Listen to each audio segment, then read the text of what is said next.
So to think about how to implement a holistic food safety plan, it really comes down to adopting a culture of food safety and really making a commitment to develop that food safety plan.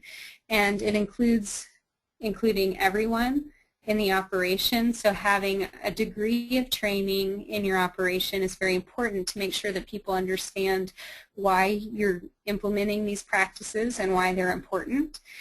Because if you're asking people to do monitoring of food safety activities, again, most people don't like it when you say do this. They want to know why.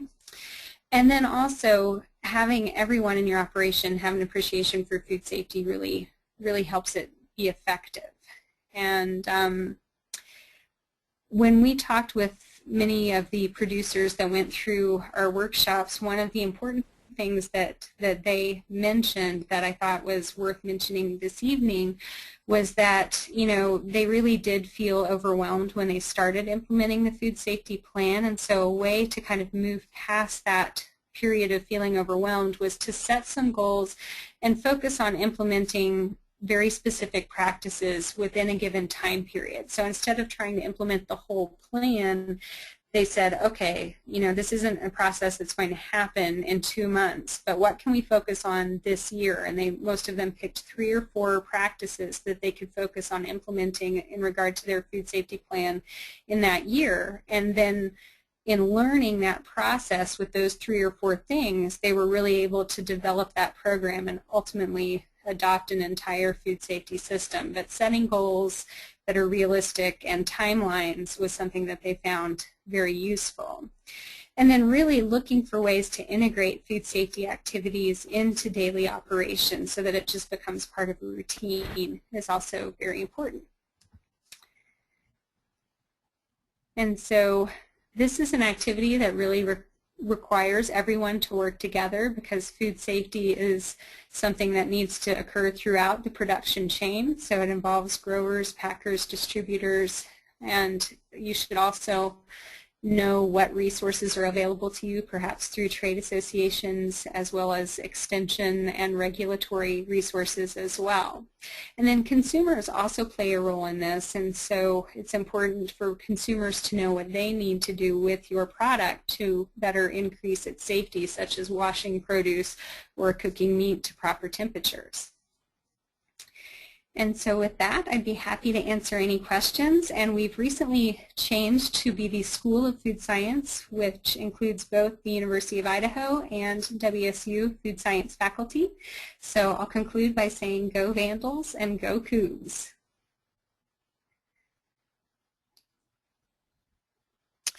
Okay, this is Melissa. Thank you, Karen. We do have one real good question here from Lynn. She asks, since norovirus is the top cause of foodborne illness, how effective are the bacterial soaps that are available?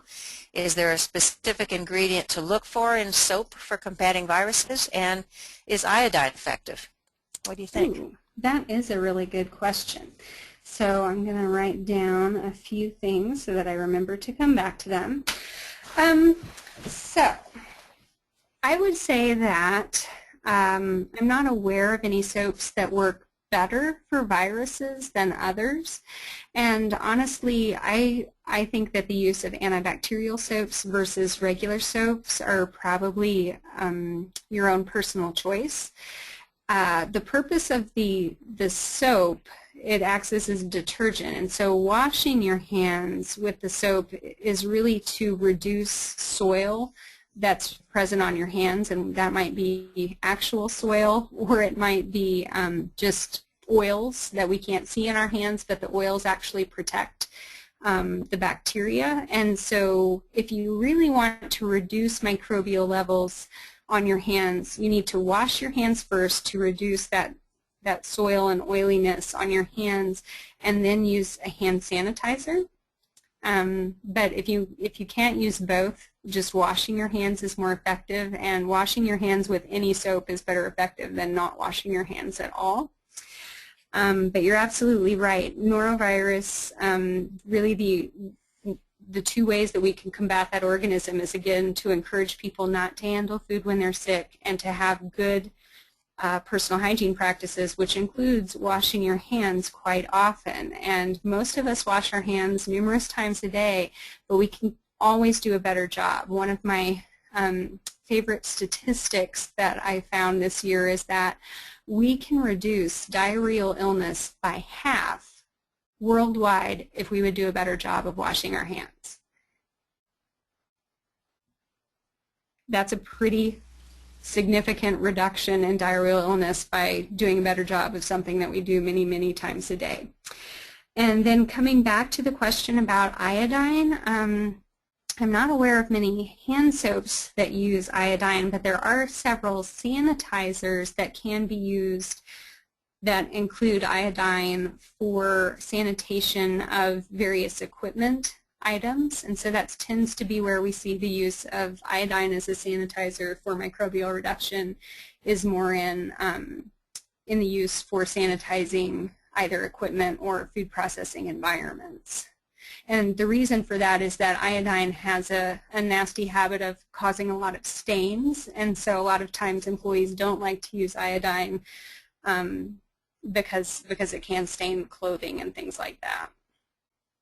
Good question, Jen. Okay, thank you.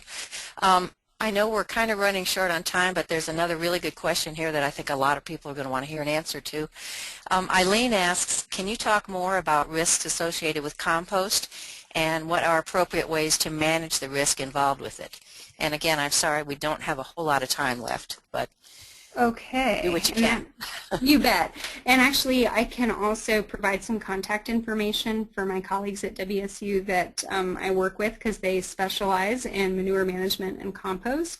But I think it is important to keep in mind when you're making compost that composting is a risk reduction step. It does not completely eliminate pathogens. It reduces the level significantly, but that's only if you very carefully follow the process to further reduce pathogens, or PFRP. And so if you're doing an aerated static pile compost system, that requires getting above 130 degrees for 3 days, I believe. And then if you're doing a windrow or turned pile compost, that requires you to get above 130 over a period of 5 turns. And again, I'd be happy to provide some additional resources on composting practices to reduce pathogens.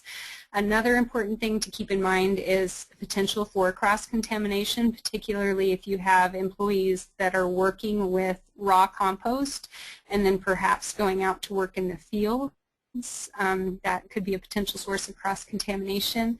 And so thinking about how your employees move through your operation to reduce risks associated with cross-contamination is very important. Okay, wonderful. Thank you. And we will get in touch with you and get that contact info, and I'll put it on the course website. Thank you very much, Karen. Thank you. That was a great presentation, Karen. Thank you. Our next presenter is Diane Green, and we've all met Diane on previous webinars, and she's going to talk about food safety and post-harvest handling at Green Tree Naturals. Thank you, Diane.